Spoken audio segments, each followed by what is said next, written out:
Hello and welcome. My name is Derrick Olson. I am a student in ITL 522. This is my week one project. I have, you can't really see it. Oh great. Excuse me.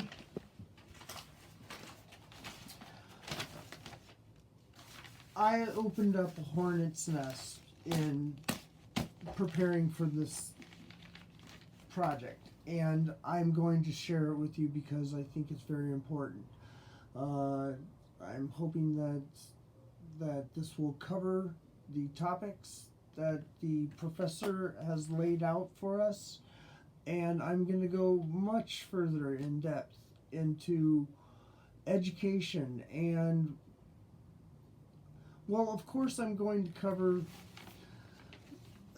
this very small aspect of what it means for us to be a teacher these days, and this is just not a just. It is the PBL, problem based, or I call it problem based, but it's project based learning is important. It's the way, and one of the ways to approach educating and sharing knowledge, and more than that, the process also encourages what I like to think of as active learning.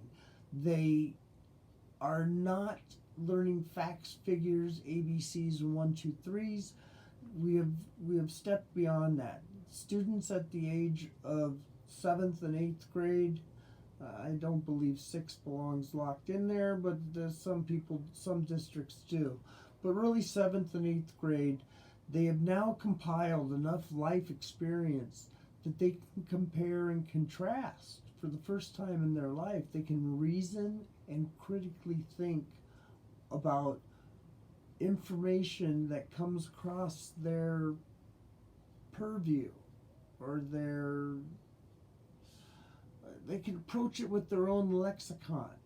That means they have a point of view when presented facts, figures, things like that. They're not just garbage in, garbage out learning of facts, figures, and methods. Scaffolding and things are still prevalent. However, they now have the ability, and they're just learning the ability to reason their way to, well, if you're a parent, arguments, challenging authority, challenging the way they interpret information. They no longer, it's a special age because it's not monkey see, monkey do so much anymore. It's show a monkey something and see what the monkey does with it. Now, where the teacher steps in and the family, we don't count them enough, is they have learned discipline at a younger age. They've learned their building blocks, their Legos. They got them all set out in front of them. Now, for the first time, they're not just combining pieces that match. They're combining pieces to build something specific. And I think that is incredible. That age is, it's a turmoil in finding who you are and what you stand for, and a lot of people get lost until they're much farther into high school, before any type of real personality has kind of set itself. But let's get to answering the questions. I will do this in the Socratic method, which is I will read the question that the professor has posted and do my best through my notes and just what I have learned. I got on. I'm sorry that this is late, but I started reading and watching YouTube videos, and every time I felt like I was going to be ready to address this assignment, it turned out that I found something that was more compelling and sat well with me. Um, I have my own teaching style. I've taught for 3 years, and I'm a tutor. I volunteer for the Stanislaus Learning Center. I teach students how to take their GEDs, and I teach non-traditional students how to get all that turmoil that they felt in learning before to be put aside. I teach them to learn for learning's sake. Just because when you get old and gray and all you got is your porch to sit on, you're still learning. You're discerning. You're equating. You're comparing, contrasting. All these things,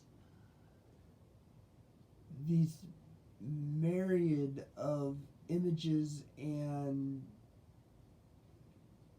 texture that you've discovered in life come together where you can reason your way through them, critically think. And a big part of critical thinking and reasoning is PBL, or BL, which is project-based learning. I like to call it problem-based learning. It further addresses what you're really doing. You're no longer in a classroom kind of setting where it is teacher-centric or centered. It is no longer a teacher, I hate to say this, regurgitating facts, figures, numbers, places, things that you remember that you will be tested on. Unfortunately, we are in a common core mindset right now, and that really needs to change.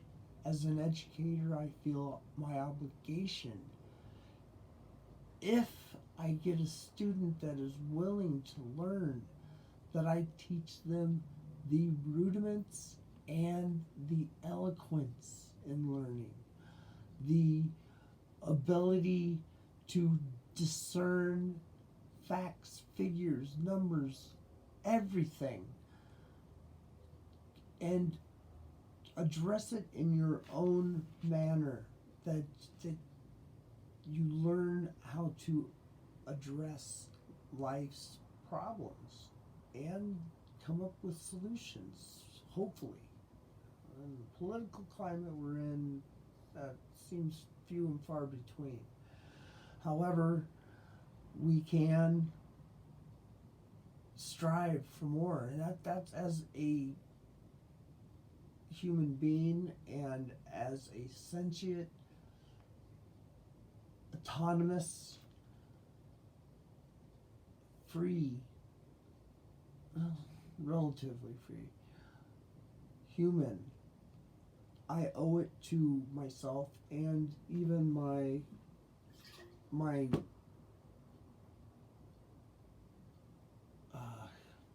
humanity to continue standing on the shoulders of those who are helping me to see further and reach higher and grasp things from that top shelf that I couldn't reach by myself. That is my job as an educator, is to give the student a lift up, to encourage them to challenge their thinking and other people's thinking and come up with their own conclusions and their own solutions to life's problems.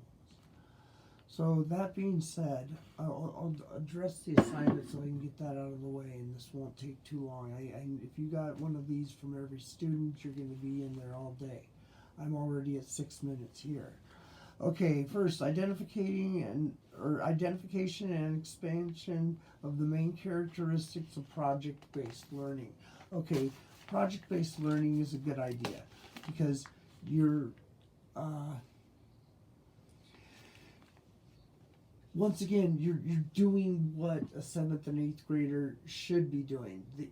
You're using the devices that you have gained over time in order to come up with new conclusions, new solutions, and new ways of doing things.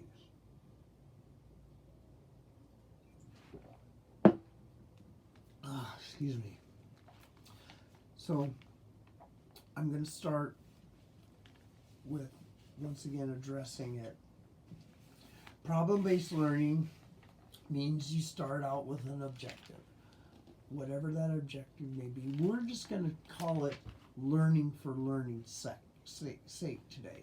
It's very broad, but I have so much material that I need to cover learning for learning's sake and why we are doing it and how we are doing it and what is the ends. What are we trying to do? We are once again doing what educators have done for me, which is give me a new perspective, a new view, a new motivation to move ahead, move on, and come up today with tomorrow's problems and try to reason through them so that I can solve them when they do occur. So just to cover the groundwork, we need an objective. We have that, learning for learning's sake. And that's what the students are going to learn. They're going to learn how to learn and why it's important to continue to learn. And I love the SWABAT.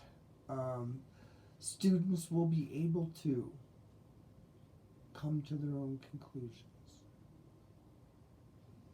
come up with their own questions, hopefully. And that's where you as an educator can be very helpful, because part of problem-based learning, or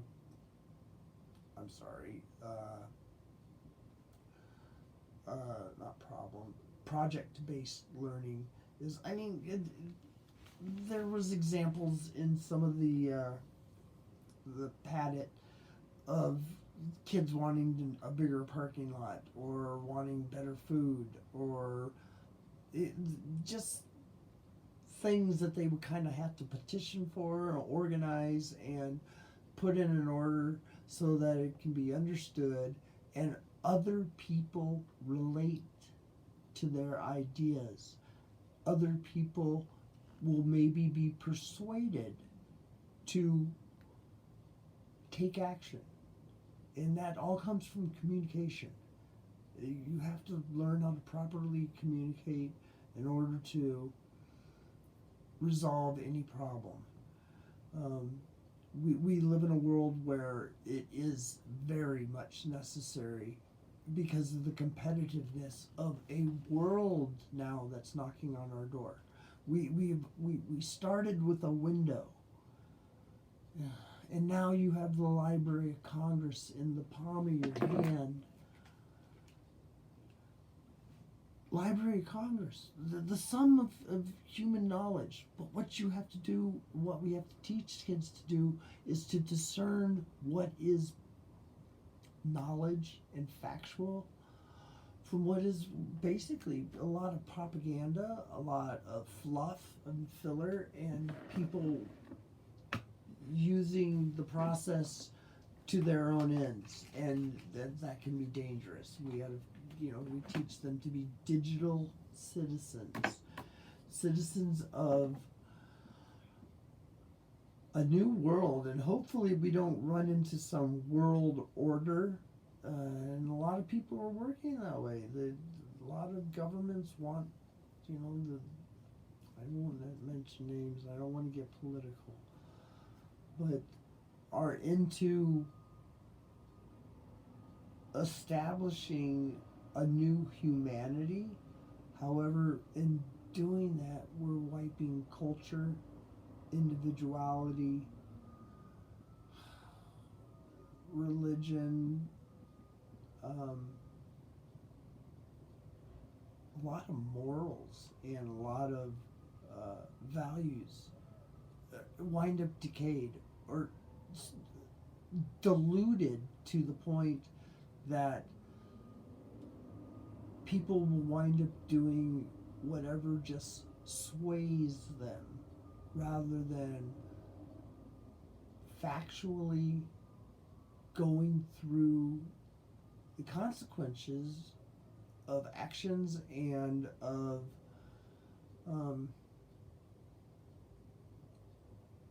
decisions and how they will affect them down the line. So, okay, I'm down to about 3 here. The California Common Core state standard for students states pretty much the obvious, but it is really going in the wrong direction. We are teaching kids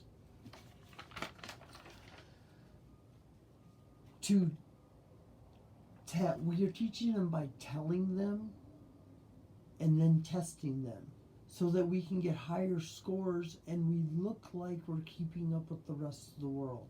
That is not what is occurring, people. Please, the Common Core is the No Child Left Behind is diluting things to the point where every child is getting left behind. We need collaboration. That is the way of the future. This new communication, the internet, and the fact that we walk around with any knowledge. In 7th and 8th grade, I learned the states and their capitals and their state bird and their state motto and things like that. Useless. Absolutely useless. In 50 years, I've drawn on it a few times, and maybe I did get some kudos along the way because I learned those facts and figures and then tested well, and so I was supposed to feel good. No, I need information that I can use in intellectual conversations. Not that every conversation is, but that's another thing. And schools should be teaching socialization. The way that we can relate to each other through technology, and everyone's, all they're seeing is the negative and they're focusing on that. They think kids are glued to their video games and their telephone and they are. They're using it as a communication device. We got to be careful with that. And they're using it as entertainment.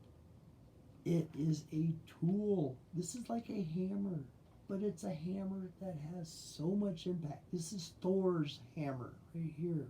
When you use it, the world is listening. The world is watching. You will be on stage 24/7 the further we get into technology right now. People need to know that, and a teacher needs to be transparent. A teacher needs to be 100% on 100% of the time. And when I say transparent, I mean the things that I do behind closed doors need to be reflected in the person and the personality that I bring to class. For instance, I smoke, and I'd like a cigarette now while I'm doing this. So if you don't mind, I'll take a moment to light this up.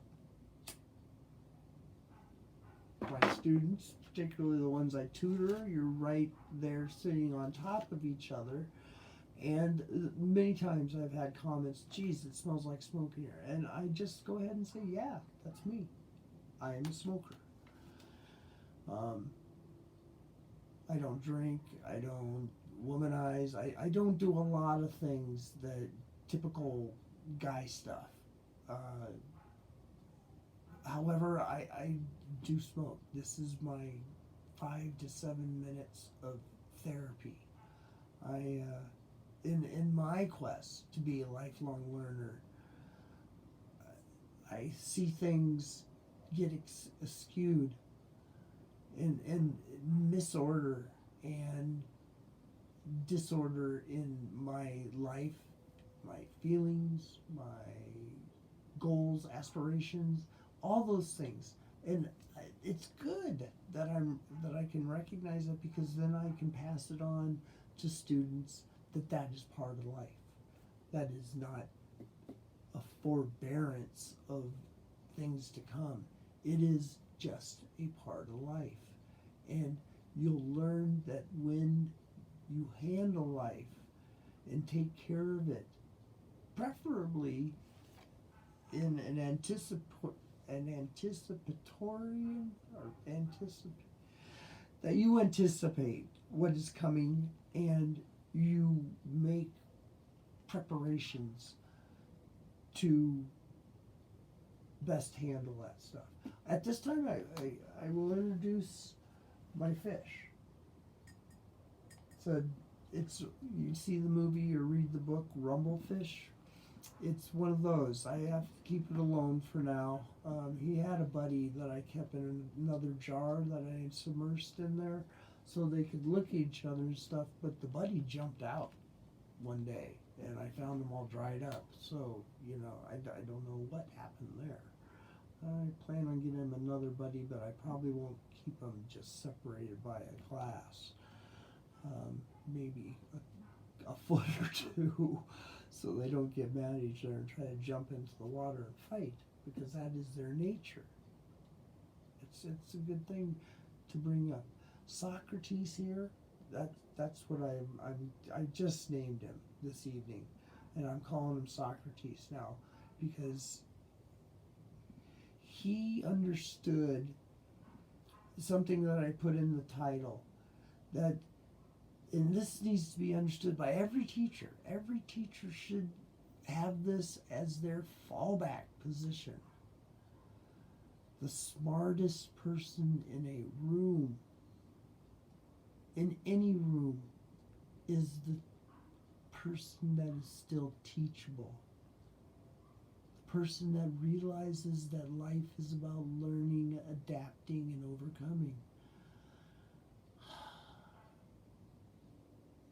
Life is turbulence, and it is a stream that we are forging together, and together we find more stability in the swift current. We hold each other and get our footing and then move forward, because on the other side, well, is death, to tell you the truth. But while we are fighting this stream, we get to pick up bits and pieces along the way on how to better cross against the current. Because we're stuck in the current whether we like it or not. And we want our children and our students to have the ability to strive for the future, to handle the future when it arises, because the way things are working now,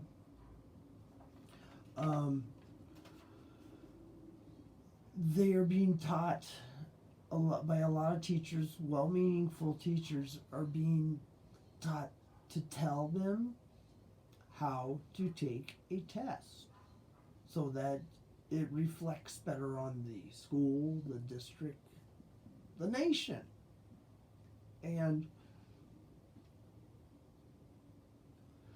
to tell you the truth, the nation is in a really bad spot. We're like 15th in the world right now, and oh, that's another thing.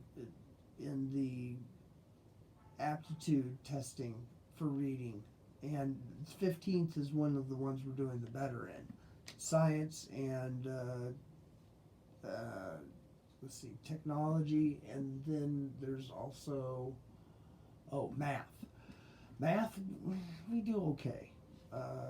What should be expected? If you made it through algebra and you're going to live, let's call it a normal life. A normal life is, I've been told by a psychology teacher, I asked her, what is a normal human being? And the psychology teacher replied to me, 98.6. That's normal. There's nothing normal about human being. We're all unique, we're all special. I know that sounds like a bunch of poppycock, but the truth is we are all unique and special, having our own points of view based on our experiences, and we need to take that into account. Our students' experiences make up who they are and how they will handle things as they come. We need to, I need to step up to the plate and be there to help them with their footing as they cross the stream. I need to show them how to work with the current and against the current.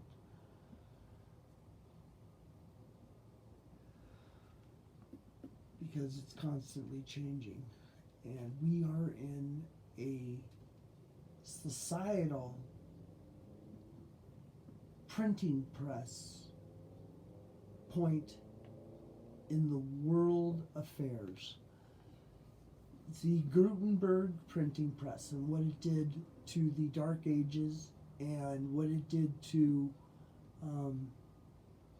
enlightenment amongst philosophers and world leaders, what it did to bring us ultimately into the Industrial Revolution, where individuality was kind of stomped out. We went through a period where people adjusted to get by.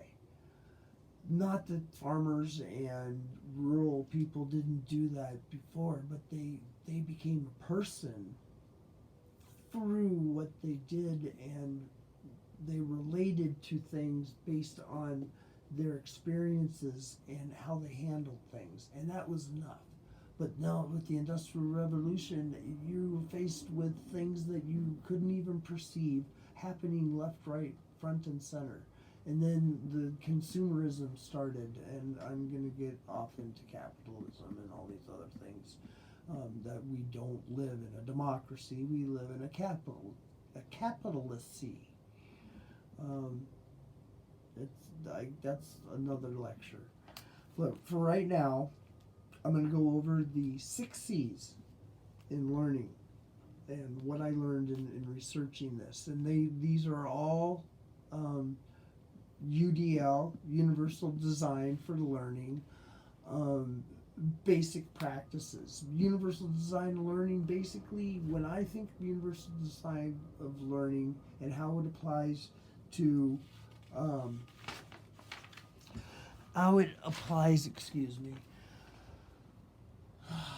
to BBL, it's unnecessary. You can't do the process of problem-based learning and process-based learning without using all those factors that you need to combine, filter, and once again, I'm just going to say, come to your own conclusions, whether they be the majority or minority opinion. It's completely up to the individual, and we need to teach it's okay to be a minority opinion to students.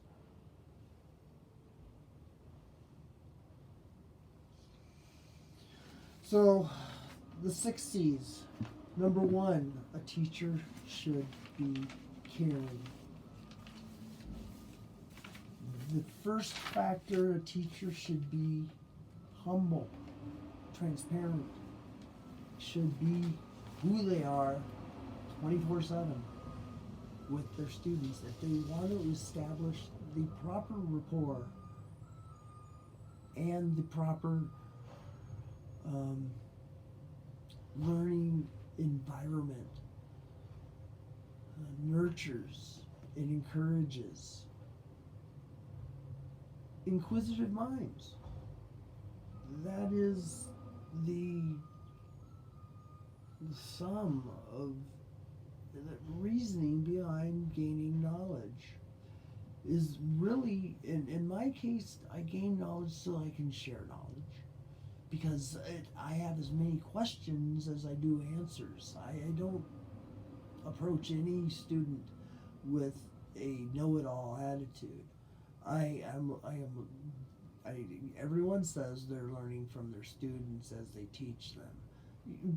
No, I don't see that. I see a lot of teachers instruct. Instruct is very cold, callous, and antiquated. Teaching is storytelling. It's putting things, and PBL is also putting things in context, ordering things, and establishing relationships between text, authors, facts, figures, all those things combine to make PBL, UDL, CCSS, and they all need the one thing we should be teaching more than anything: critical thinking. They all need reasoning, individuality in the process. Only that way do we make progress. Because we're after progress, not perfection. There's a big difference. Progress is a state of being. It's an action verb. And in carrying out this action, we're teaching, and hopefully collaboration is a big part, because that's going to be the way of tomorrow. Because there's going to be such a competition of ideas and such a competition from sources you never would imagine. You know, people from India coming up with a process that you were working on, and they just get to it before you. And usually that's because they have proper collaboration, communication, and then execution. And then execution is a big thing that I'll go into in another lecture. What makes Walmart the biggest, and what makes Amazon and all these other ones, are the way they deal with supply chains, and the way they deal with logistics, and the way they deal with customer service. You name it. It touches every aspect of the economy and the leadership of this country, and the leadership of arguably, if America still has it, it's holding on by its fingernails, leader of the world in innovation, execution, and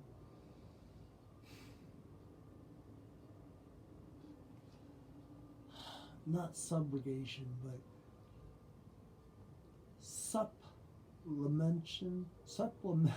supplementing of everything, what it is, humanity, bringing it into a new level. And we do that by standing on the shoulders of our peers, our subordinates, are those who teach us, those who encourage us, those who work with us towards a common goal. And that is PBL right there. PBL, I don't know, we'll get back into the C's. First C is choice. Students like choice. You give them a choice in what they are learning and the objective. They are far more likely to reach that objective if they feel that they're doing it on their own for a reason. A reason. Why should I learn this? Why should I take my time away from my video game in order to apply myself towards this? Once again, I call it problem-based learning. You have a problem, you need to come up with a solution, and part of coming up with the solution is coming up with a ladder,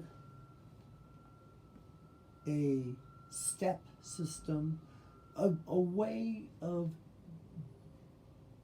obtaining something necessary or something just out of want or need or obtaining anything takes a process. And we do that by offering our students choice. And then we teach them the other C, number 2, collaboration. To work with others, to work with other media, other sources, collaborating everything they do, organizing it, and putting it towards the aim or goal of what they started out in the beginning with as an idea that they want to bring to fruition. The next C would be communication. Communication always. Everyone, adults are always complaining kids can't communicate anymore. They talk in their own codes. They use emojis and things like that, and nobody understands them, and they don't understand each other. They lack intimacy and knowledge of their peers and in their groups. I argue that that's the exact opposite. They have a maybe it's only a 4x3 view of the world, but they have a view that my generation never had, and they have access to a view of anything they like.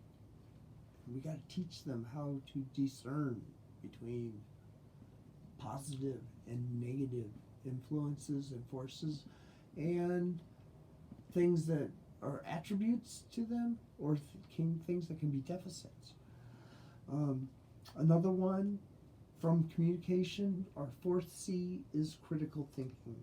And critical thinking is simply learning, sharing knowledge, and when it's being done correctly, it comes naturally. You have an opinion on things, and that should be in your thinking. But we have two forms of thinking, according to some of my research here. We have the systematic and logical side of us, the side that uses logic and factual information in order to come up to a determination of, let's say, a plan of action. Plan being the key word and action also being the key words there. And then we also share that with a different side of us, and it's more unconscious and emotional. And in most cases, we don't want to act or particularly react based on that side of our psychological makeup. We want to logically go through things so that we can better predict the outcomes and influence the outcomes on things. and we sometimes need a guide to help us get there, and many times. And it's always a collaborative, once again, effort. And the bonus is bonus. Your student has an opportunity to reach a goal, and you have an opportunity as a teacher to help them reach that goal. Whether you instruct them the entire way, showing them how to put the Legos together to make a boat, or you simply put the Legos in front of them and see what they do with them. That's up to them. And then we have creativity. Creativity is a human desire. I mean, from caveman times, they were creative. They put pictures of their hunting on the walls of their caves. They didn't have ABCs and 1, 2, 3s. The best thing they could do to portray and explain their being was to once again more monkey see, monkey do at that time. It was they saw something, they made a representation of it, and what role they tried to, in pictorial form, say that entity played in their life. And then the most important, the one that wraps them all up as an educator, as a teacher, as a storyteller, as a guide, caring. The 6th C. And the caring, it's based on two levels, two loves. You have the love the teacher has for their students, a very simple concern issue, that you are concerned because you care to see this person reach their goals. Then there's also teachers' love for the subject matter, and this comes through every time. The kids pick up on it. They have a 6th sense. You know, talk about UDL. They have 5 senses, but you know, we try to encourage use of all of them in order to make the learning thorough and palatable and redoable in other circumstances. However, we need to make a decisional motivation for the well-being of their students. Common Core standards mandated. So if you're going to be robotic about it, yeah, it's your job to do it. And if anyone is listening to this believes that teaching is a job, they're in the wrong profession.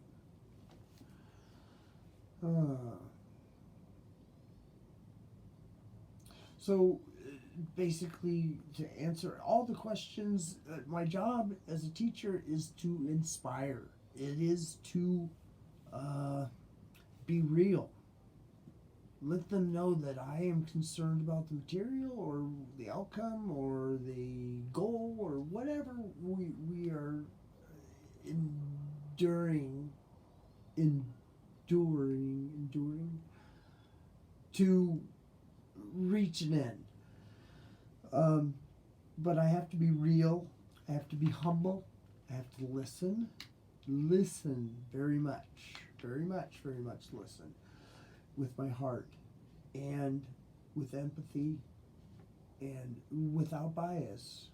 No bias. There's no room for that. That's for somebody else. We want to teach them to be lifelong learners. And the best way we can do that is by being one ourselves.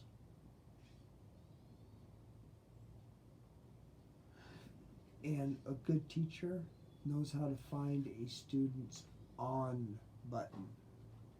You know, you ever have a product where you couldn't find the thing to turn it on? It's hidden on the doll under the hair or something like that. You couldn't figure out where the on button is. That's a lot of students are like that. And it comes out in disciplinary, it comes out in many forms. All negatives. What we do is we want to turn those negatives into some type of positive. And the best way to do that is to stir their interest. And another way to stir their interest is to have some common interests, to see where they're coming from, understand that. If you have a student that hasn't eaten in 12, 18 hours, hasn't slept a good night's sleep in a couple days because of home factors and of personal factors, you are going to have a physical wall. The mental wall is easier to break. I'm finding the longer I teach, teaching is as much an art as it is a science. It's a science in the way that you can approach it with, there's so many available systems out there to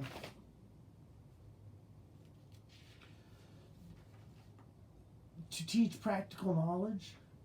That's what we're going for with the PBL.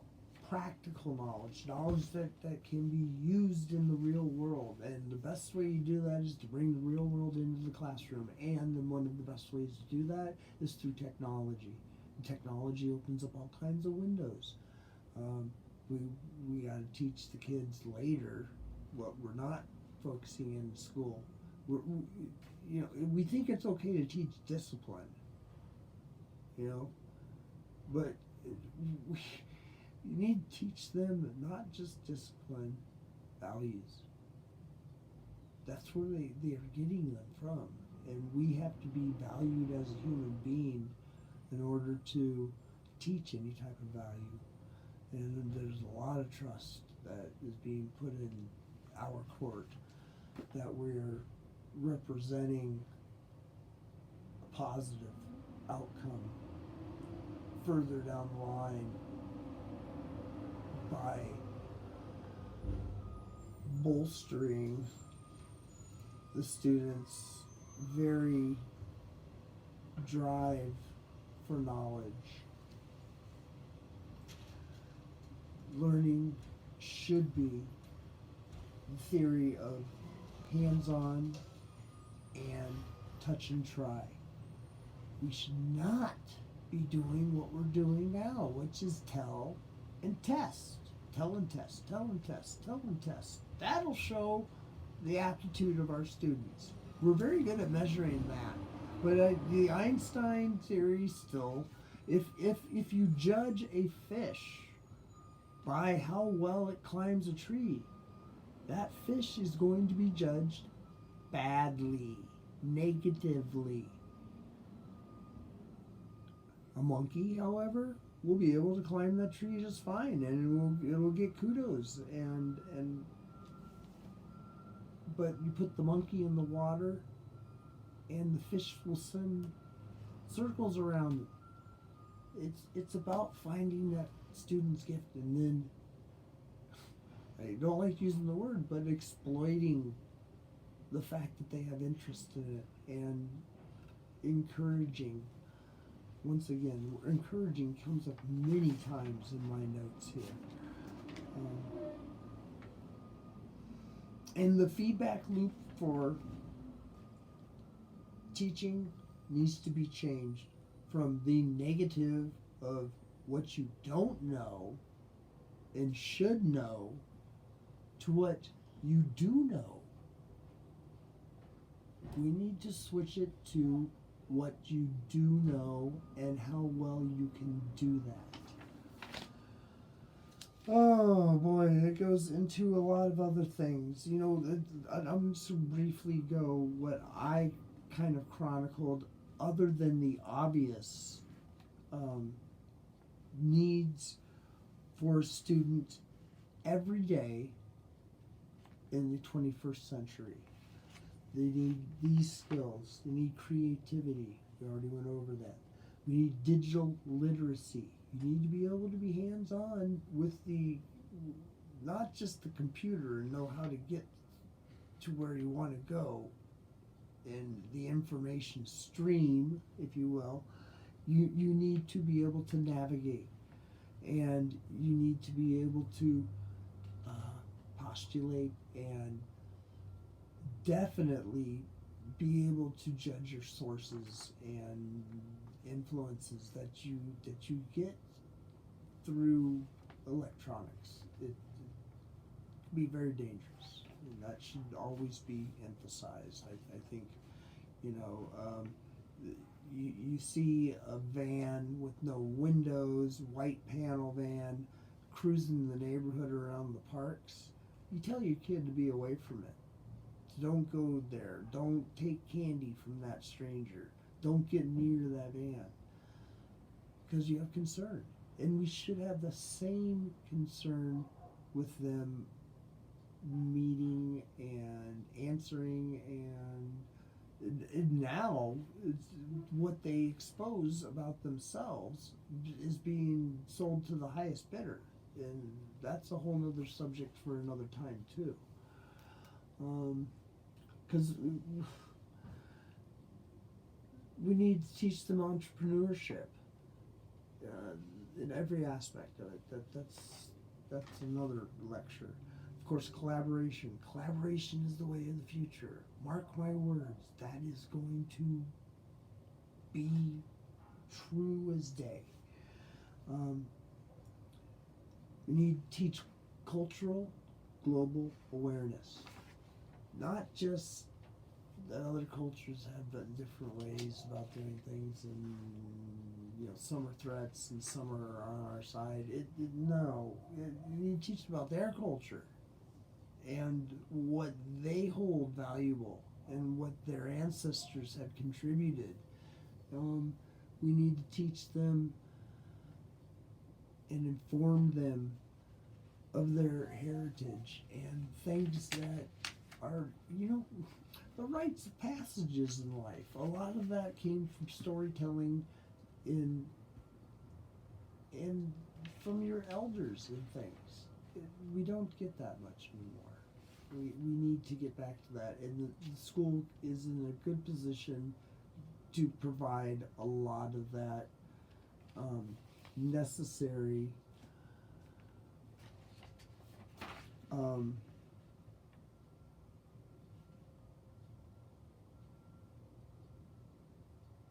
life lessons, kind of, warnings, kind of,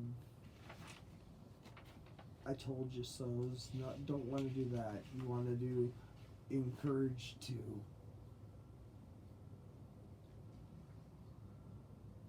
do what they need to do. And there's non-cognitive issues that come up, like I talked about it, whether they've eaten, whether they're sleeping, whether they're in a stable environment. These things are sometimes it's an obvious indicator, sometimes it is very well hidden, and it's hard to get to. And be prepared as an educator to handle situations that are awkward and require some very hard decision making. Very, anyways.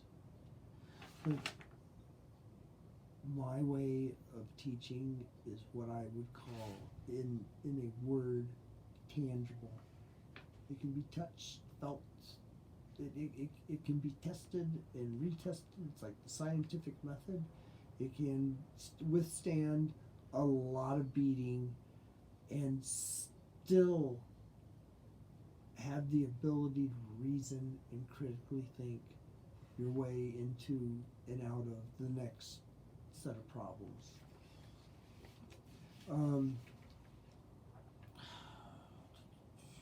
Okay, so we've gone from teacher-centered, and it's going back to teacher-centered, and it should be student-centered. I have always approached that I am a guest in their class. They outnumber me, to begin with. I'm dealing with sentient human beings, individuals, and it's important that I always realize that they have their own needs, wants, you name it, and it's got to be student-centered. Let's see, Joe Roll, I have a quote: "The mind is not a vessel that needs filling. It is a wood pile." Okay, well, I know it's different. Wood pile that needs ignition. So basically, your job as a teacher is to find their source of fuel, their source of interest, their source of common goal to meet,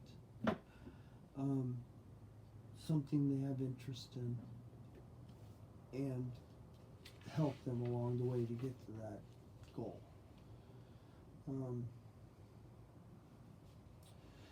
It's I am what they call a constructionalist. A constructionalist believes that students actively now create or construct knowledge.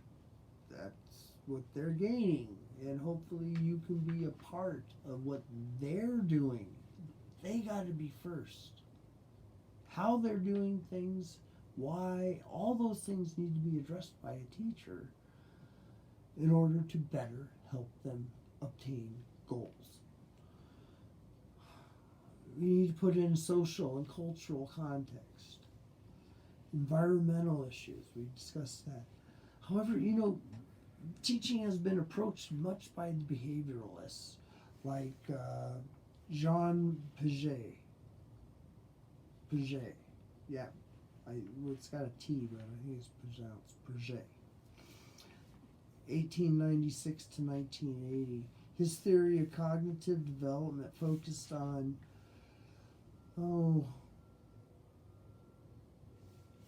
it focused on rewarding the pluses and minuses of negative reinforcement and positive reinforcement, and it focused on the importance of good old-fashioned play amongst children and adolescents. Their interactions are very important, extremely important, and often overlooked by today's professional teachers. We need to make teaching a profession again. It needs to be something you're proud of, not shameful of because you don't make any money and you got all this education and everybody's going, ha ha, and you take all that work home with you. And I'm not talking about homework to grade. I'm talking about students and their dilemmas, their hopes, their dreams, their ambitions. All those things should be a part of you. I myself have a wall where I